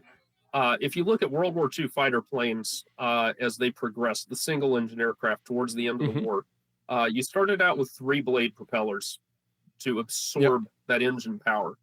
The landing gear can only be so long. So instead of making the propeller bigger to absorb more power, because the blades are just little wings, and so if you crank too much power through them, they just stall out. So you put more blades on. So then you went to 4-blade props. By the end of the war, you had a few airplanes with 5 blades, like some of the Spitfires with Griffin engines. And then you also had a few Spitfire variants that actually were operational that had contra-rotating propellers to be able to absorb that much power. And so on our rubber-powered airplanes, we're typically not having to take off from the ground. So we just make the propeller as big as it needs to be, and we enlarge the tail surfaces to stabilize it, which, just a brief sidebar, that issue of stabilizing the propeller is why early airplanes were canards. Alphonse Pinard in 1870 built the first propeller-driven airplane, rubber-powered, and it had the propeller at the back. And stability was a real issue, and he and many others found out, well, if you put those tail surfaces up at the front, the airplane, you can just kind of add nose weight until it goes forward in the glide, and then when you power it up, it'll just pitch up and it'll just climb away. It won't stall out. And so that dominated aircraft design through the era of the Wright brothers, and it dominated model airplane design until 1935. Wow. That I imagine it would have. I'm surprised it lasted that long, I guess. Yeah, there was 1934-35 was the year that guys showed up with a very long-tailed rubber-powered airplane and a huge propeller on it that no canard could keep stabilized. Because you can push a canard so far and then it starts to tumble. This airplane did not. I mean, the propeller was half of the wingspan, over half of the wingspan. Jeez. And the airplane was able to keep that all stabilized, keep the pointy end forwards. And that produced such a performance advantage in windy weather that his name was Vernon Bailey. And don't try to look it up as the spelling you think it is. It's Bohle, and he has an entry on the Academy of Model Aeronautics history program. Most of the names I mentioned, if you look in the AMA history program, they have entries for them. But anyway, that pattern of aircraft was what credited him as the guy who killed the twin propeller pusher airplane from a competitive perspective. And so, interestingly, that basic plan form of his airplane is what my Unlimited looked like. I say mine. It's designed by a fellow named Bud Romack, who, I'm not kidding, is 95 years old and still chases airplanes on a dirt bike. Yeah, we're look, us free flight guys, you owe it to yourself to come to a contest just to see how crazy of a bunch we are. The basic description of a big outdoor meet is, I looked for this ad for a free flight model airplane meet, and I showed up and it turned out to be a bike rally. I can see that. So we show up at these fields in the middle of nowhere. We launch the airplane, jump on a bike and chase it down, and bring it back and repeat, because we're nuts. And we fly on retired missile silo complexes and all sorts of cool stuff like that. So yeah, I mean, if there's one near one of us, I'd love to know. That'd be great. Love to go check it out. Rayford is the closest one for you. There's a couple up in Virginia as well. Most of that's going to be smaller stick and tissue airplanes. There are a few guys. I think Kit Bays does fly it at the Rayford meets, and so he flies a little bit of electric and occasionally a gas power model, and so you get a little taste of the other side of it. Right. But okay, yeah. Well, and keep going. I'll bug you about specifically where later, but yeah, keep going. Yes, because you need to go. I do. Anyway, so to bring that back into this Wandering Eagle project, I had been wanting to build a big rubber model, and Mike Curta, who had drafted the parts for the Dawn Patrol that I had built, he and I were kind of talking it over. The one that I built, he keeps crashing his by dropping stuff on it. It flies great, but he always drops something on it before he can get it to the Nationals for Unlimited. Mine, I built it with a 2-piece wing and fuselage so I can stick it in the box. And so that's how I managed to put up 3 national championships with that airplane in Dawn Unlimited. The last one, it flew for 10 minutes. And that's at dawn in wet conditions because of high humidity. There was wind and whatnot. It was one of those things that it was like, I can kind of set hang my hat on. I didn't get lucky on the conditions. The airplane did what I had intended for it to do. But all of that was working alongside. I had come across, I don't even know how I came across this. I like to look at records and see, what I can go after. And when I was in college, I found out the FAI had these record classes for unlimited class free flight.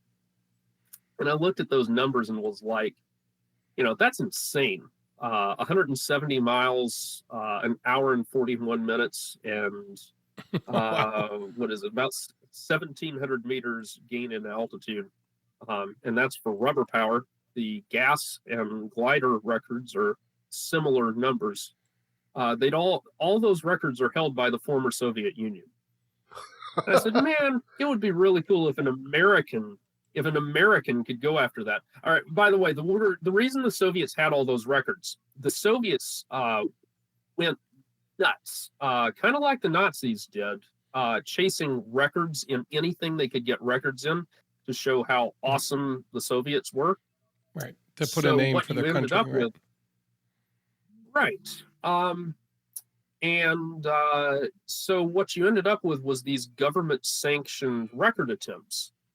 For you or I to go out after a record attempt, that's an expensive process. When the government comes at it, well, you get a pilot assigned to an airplane to chase your airplane down And they just do this with as many of their flyers as possible until one of them gets lucky, and they file a sanction every contest and then apply for the record when they finally get it.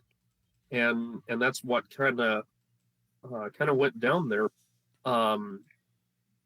One of the guys, I think a couple of his records still stand, was George Benedek.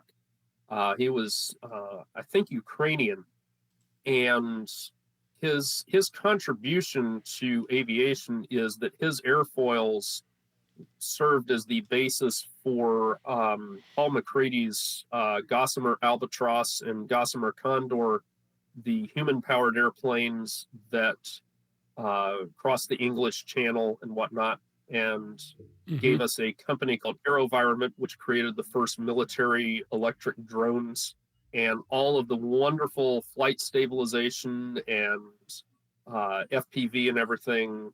We owe all to that program. But anyway, yeah, saw those records and was like, I'd love to break those, but I had no idea how. Right. You gotta rent an airplane and chase your plane down or something. That's astronomical expense for a normal person. And there's kind of like a cabal of us that have been the group trying to figure out how to make it work, and we recognize that, hey, the FAI is starting to recognize flight data recording systems for record purposes. So we don't have to keep the airplane in sight. We just have to recover it. You just have to be as able to long go as get it records the flight data. Right. You just got to record the flight data. And nice. So Makes it we simple. started. Right. So we had selected Denver probably about 5 or 6 years ago as the place that we should probably go to do this. And so when Lee came along asking me about this, I said, he told me what he was looking at, and I said, let me think about it, and then I'll call you up and we'll chat it out. And, so why Denver, if you don't mind me asking? So Denver, there's a huge field there. It's the largest flying field in North America for model airplane usage. And have any of y'all seen the YouTube video of the flying porta potties? I have not. No. Okay. You have to go on YouTube. You have to look this up. It's hilarious. This dust devil comes along and it picks up these porta potties and sucks them up in the air. Oh, I see it. That's ridiculous. I mean, I've seen large tents getting pulled up in festivals I've been to, and we're talking like there's beds and people in them, and it starts lifting. Oh, and you're like, whoa. Yeah. Well, one of the so-called balloons that was shot down by an F-16 or whatever turned out to be an easy up at 16,000 feet. So yeah. But anyway, the lifting a porta potty, now you're getting into some pretty serious vertical movement, and it happens that video was filmed in the town of Aurora, which is 10 or 15 miles from the field in Denver, the Lowry Ranch, as it's called now. And so I knew from what I'd seen of that the thermals out there are extremely energetic and extend to very high altitudes. So that was a plus. It's on the edge of the Rocky Mountains, so you get some pretty good drift blowing from the mountains. Yep. And then you have to think what's downwind of that with the prevailing wind. Well, what's downwind of that is Kansas. Yeah, nothing. So miles. If your plane drifts, 200 or 300 miles, you've got a shot of it not being in the top of a 150-foot tall loblolly pine like what we have here. Right. And the distances and the altitudes, those sound astronomical for a model airplane. 500 miles with a rubber-powered airplane or whatever. But we forget that in the 1930s, when all model flying was free flight, there were thousands of kids and adults flying these airplanes. And it wasn't like isolated. There were regular reports of ships picking model airplanes out of the ocean 500 miles offshore. And not like, oh, well, it got washed out to sea. No. They would see the airplanes land and would go out and retrieve them. Yeah. And let's check out, see if we can get that. right. So the distances covered are not particularly unusual. The 1935 World Championship. Gordon Light, who gave us a lot of our model airplane magazines, actually, he, in the height of the Depression, couldn't afford to travel, so he had his airplane shipped to England and proxy flown. The guy that launched it timed the launch perfectly. The airplane takes off and drifts off before the end of the contest, because they lost the airplane, couldn't figure out where it went. Some guy flies into this airport where the World Championship's being held and gets out of the airplane and says, "Whose model airplane is this?" And it was Gordon Light's entry, which had already put in a high enough score to win the World Championship. But the management asked him, said, "Did you see it when it landed?" And he says, "Yeah, I saw it land at X time at this airport that I fly out of." And they said, "My goodness, that airplane was in the air for 2.5 hours." So these reports of enormous distances covered by these airplanes, not anything new. So from my perspective, it was a matter of, we have to have an airplane that flies okay, just has to fly okay, has to follow a steady circle. We've got to launch it into good air, which I've got a team of people that are pretty good at picking thermals for me. I don't think of myself as being particularly good at it. That's my wife's talent, is finding those rising air currents, because they're invisible. You have a whole team that checks for thermals? I kind of do. There's kind of this traveling group of us that go and do these shenanigans. So we had, I don't remember, what we have. We had 5-6 people out there in Denver. Similar, there were 7 of us, counting my 2 little boys. There were 7 of us flying kind of the J&H Aerospace team at the U.S. Nationals this year. And so we kind of tag team finding air. And a couple of times, my older son Caleb has picked thermals for me, because even he's better at it than I am. But be that all that as it may, we had to have an airplane that we could keep in sight, chase down, and be able to carry the electronics package to retrieve it. Because I was like, I want to have like 3 radio transmitters on this airplane, so that, if one signal dies, we can still track down with the others. Right.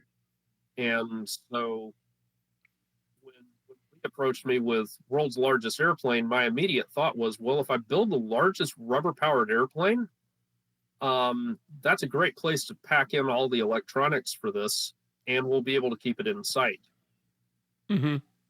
Now, I was initially thinking 13-foot wingspan, because I ran a couple of numbers that told me what kind of power was required for that. I said, yeah, I can wind that up. Because remember, you've got this, what amounts to a hand drill gearbox here with a big hand crank that you use to crank it up.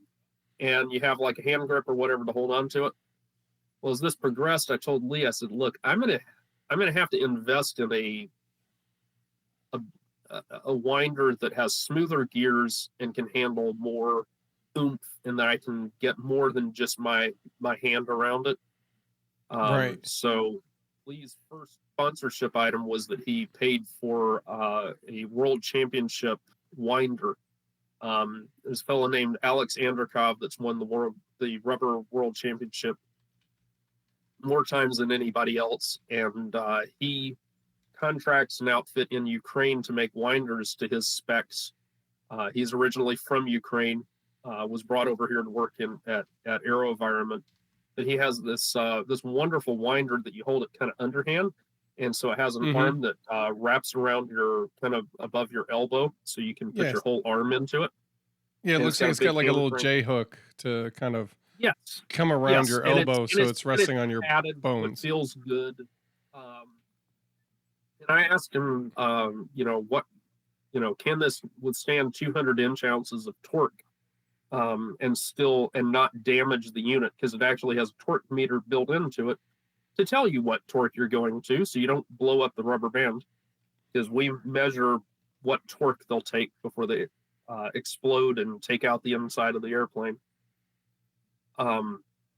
But anyway, all that to say, Lee paid for this wonderful winder that actually my wife used to win the Mulvey Hill Cup this year. And that kind of made possible being able to wind up something much larger. Again, I was still planning on a 13-foot wingspan. As I said, look, I know what the power requirements are for that. I can make that happen. Well, when Thinkflight came along with a 16-foot airplane, I said, look, first of all, I have concerns about getting Guinness to recognize anything. Because Guinness is, they always kind of have their hand out for money on record stuff, which is the part they don't tell you about. Oh, hey, come for the record attempt. Oh, you're a company? That'll be $18,000. Yeah. I'm not kidding. That's the number I was quoted. Wow. So, that's like it changes changes the whole right. thing. So Lee and I both agreed that internet fame probably makes more money than a cute plaque on the wall, even though the cute plaque on the wall is nice. Yeah, it means a lot, right? Right. So I was like, well, I can go up to 17-foot wingspan. And then I said, wait a minute. If we're going for internet fame, we need to be able to say, this is the largest rubber-powered airplane that has ever flown, period. And this is where we bring in the internet is forever, except that it's not. Right. Except that it's not. So the deal is, the Wayback Machine will help you find this if you know exactly where to look. I've got links up somewhere to this in screen grabs, so it's still preserved for the ages. But in the mid-1990s, this guy got into basically this bet about flying a payload across a canyon, rubber-powered. Okay. And it morphed into this deal of, forget that, let's fly a person in a rubber-powered airplane. What? So he built a little reduced scale airplane to kind of get the basic layout, and then he built a quarter scale of it. The quarter scale had a 16-foot wingspan. It did not have much balsa wood in it. It was most advanced structural foams and carbon fiber and thin mylar covering, built much like the Gossamer Albatross and those other ultralight record-setting airplanes. Okay. And so that airplane, mind you, was radio controlled, but still, it was the largest rubber-powered airplane ever to successfully fly. They actually built the full-size airplane, and it had to be wound up with the power takeoff from a tractor, a good-sized tractor. We're talking like a 150 or 200-pound rubber band. I mean, this is massive. And that was what killed the project right there, was somebody asked, how much percentage of the available energy of that rubber band is required to get this thing off the ground with a 150-pound human being on board? And they ran the numbers, and it came out to a high percentage. We'll say, I don't know the exact number, but we'll say, for sake of argument, probably 70 or 80%. Mm-hmm. Now you're in about we'll say the 90th percentile of survivability of the rubber band, which means 10% of the time when you wind up to that size, the rubber band breaks. And that's a lot of energy getting released without Yeah, control. you don't want to be around that much rubber when it breaks. It will kill you, literally. Mm-hmm. And that was the end of that project. So they built the airplane, they taxi tested it, but they never flew it. But the 16-footer, it flew. To this day, it is still the 16-footer is still the largest rubber-powered airplane to take off on its own, from landing gear. Okay. All our planes are hand launched. Well, we do fly some classes that are required to take off from the ground or a table or whatever, and sometimes we just stand them on their tails and let go, which is A technicality. Literally, straight up. Yeah. Straight up. That's how much power they have. But anyway, I said, look, if I'm going to make this thing big enough to beat Thinkflight's size and get the internet fame of this, let's go all the way. So I said, we're going to stretch it to 18 feet. Before dihedral, the upward angle of the wing to make it roll stable, it's 18 feet 6 inches. You throw in the dihedral and it drops to 18 feet 2 inches, what's called projected wingspan. That's, what it is measured wingtip to wingtip of the finished airplane, not what's drawn on the plans. Hey, I want to break in for just a second here. So just to put that into perspective, Josh, you mentioned your Dawn Patrol earlier. You said that was what, a 68-inch wingspan? Yes. All right. So the Dawn Patrol at 68 inches, the Wandering Eagle at 18 feet 2 inches comes out to 216-inch wingspan. Just for perspective. I thought I was doing good when I built the Nubatros, and it clocked in at like 100 inches or something. Yeah, I think you had three sheets of foam board end to end. I think it was like 90 inches plus. I think you had the center section. Yeah. Which is impressive in its own way. Thank you, Matt. Thank you. Absolutely. You're welcome. No problem. I've got a couple of large, we call them large, standard size competition sailplanes, 3 meter, 4 meter, whatever. But I didn't build those. Those are, you buy it, because nobody builds those airplanes anymore, because you have to mold them. They have to be molded in precision molds to be competitive. There are a few people that build from the Peter Goldsmith kits and whatnot. But all that to say, I've flown large radio controlled models in the past. But before I built this airplane, the largest wingspan model airplane I had personally built was in the 75-inch wingspan range. So this was a pretty big leap for me. Yeah, a significant departure from all that you've known. Yes. The good news is, as an engineer, I know how to scale stuff up.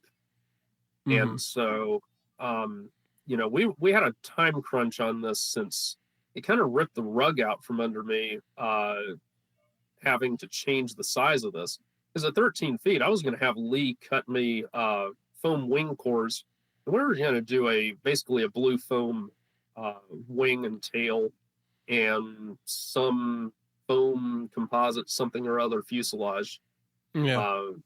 Because the goal was to showcase stuff that was fabricated or produced at Windcatcher RC, which we still have a way to pursue some of that side of things.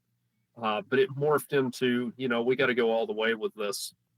And so the carbon in the airplane is the carbon that you would purchase from Windcatcher. It's in their current inventory. The balsa is not. And so the primary structure, as far as what you see, is balsa. The major load-bearing components of the wing and hard points in the fuselage, those are carbon fiber. Okay. So if you look at the exterior of the airplane, it would take you a minute to figure out that there's any carbon in it at all. Yeah, that's what I noticed when I was looking at the video. I was kind of like, oh, I wonder where it was used. Yeah. And So yeah. it shifted from the really the prototypes that we had built to if we're going to go big, I need a proven go-to structure that I know will deliver, period, full stop. You know, I finished this. I There should be no that, guessing about this. Yeah. right. I didn't want any guessing. I wanted, when I assemble this at the field, I need to have a 100% guarantee that it's at least going to fly. It doesn't have to fly well, but it has to be able to climb away, cruise around, and not fall apart. Right. Because as exciting as that video would be, that's not what you're aiming for. In-flight structural failure is a common failure mode for high-performance free-flight airplanes. You have not lived until you have attached a 60-size glow engine to the front of an airplane and set it loose and had it have the wing exceed the speed of balsa. And we're not talking it flutters or it has a spar failure. No, just it goes from 0 to confetti instantly. To toothpicks, yeah. So I took the Dawn Patrol, I scaled it up 300%, and then I added 3 extra rib bays in the center section to push it out to the desired span. Okay. Because I knew I could do that and beef up the center section a little bit with extra carbon, and that extra span would just make it glide that much better. So then I had all the math of, okay, known setups for propellers that will provide enough thrust to get at least a basic climb going. And cool. So, you know, okay, the best perspective I can give you on this, if you take those little basic rubber band airplanes out of the store that you've seen, they typically have the rubber loop. The width of that is about 1/8 of an inch. Yeah. I was wondering if you were using like surgical tubing or something on that scale, but I imagine you kind of need the density and thickness. We will get back to the rubber. The rubber is a rabbit hole like you could never imagine. Rubber is crazy. Do we need to sit down a whole other day for that? I mean, just go ahead. I'll come back to it, and I'll give you the 5 minute on it. Okay. Actually, I have one question about rubber. Two, but I'm saving the other one for later. I watched a slingshot video years ago. Do you deal with the heat in the rubber band and how that impacts strength as the rubber band stretches and then cools? Yes, no question can be enough.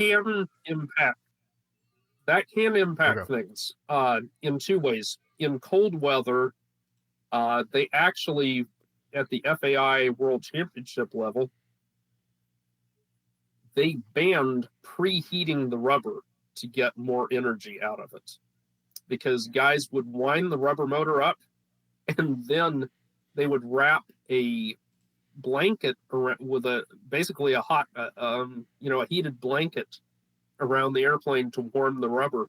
And they could get about 20% more energy in, freezing temperature weather that way. Because there's a lot of energy loss when it's cold. But also that's a big increase. Yeah, it's crazy.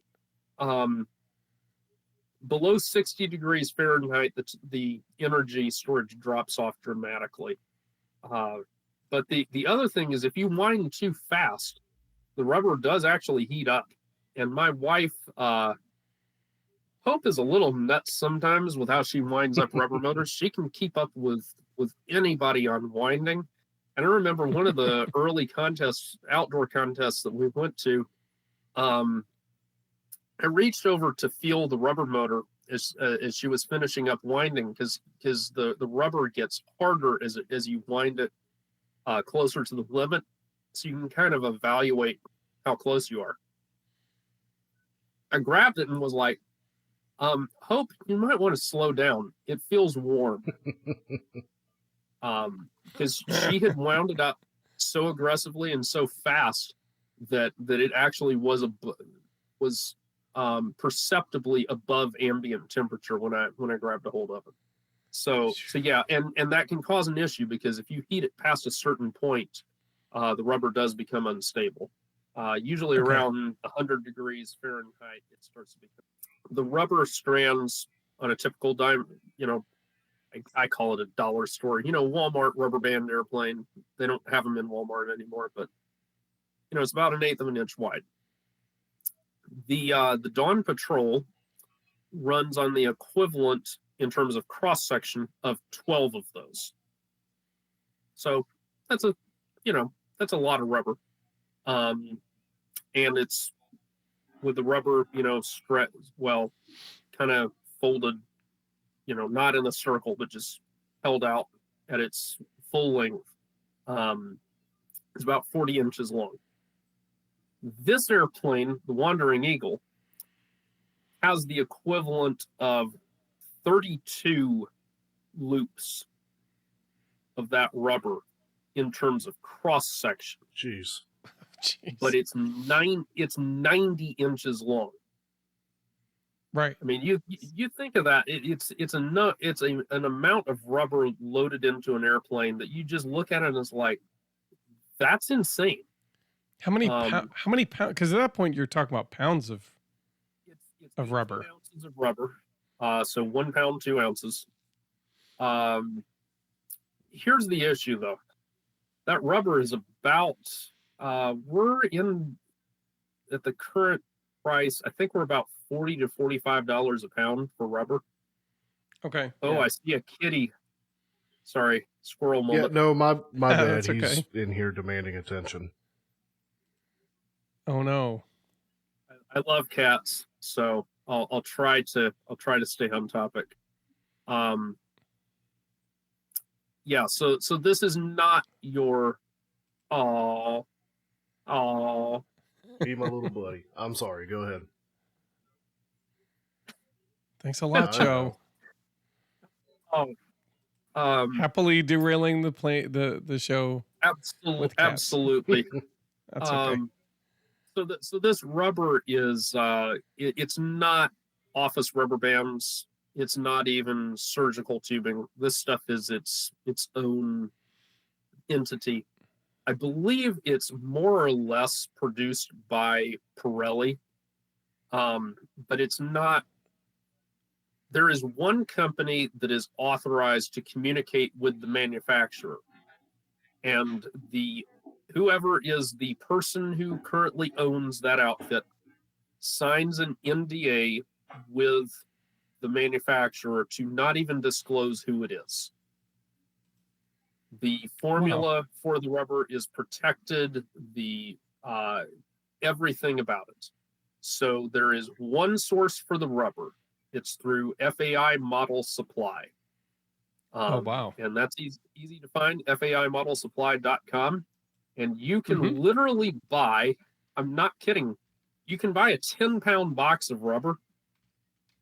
It's one continuous strand of whatever width you order. So you could order 1/8 inch, you could order 1/16 inch,